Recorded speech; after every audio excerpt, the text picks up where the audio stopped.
Anti Christ, அந்தி கிறிஸ்துக்கள். இவர்கள் இப்பொழுதிருந்தே கிரியை செய்கிறாள். 2000 வருஷமா மெல்ல மெல்ல மெல்ல மெல்ல இந்த ஆளுமை செய்யறாங்க.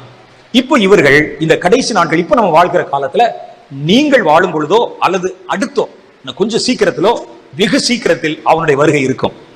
அதற்குண்டான ஆயத்தங்கள் இப்ப ரொம்ப தீவிரமாய் நடந்து கொண்டிருக்கிறது. அரசியலிலும், சமுதாயத்திலும், வியாபாரத்திலும், சபைகளிலும், ஆன்மீகங்களிலும் எல்லாத்திலும் தீவிரமா நடந்து கொண்டிருக்கிறது.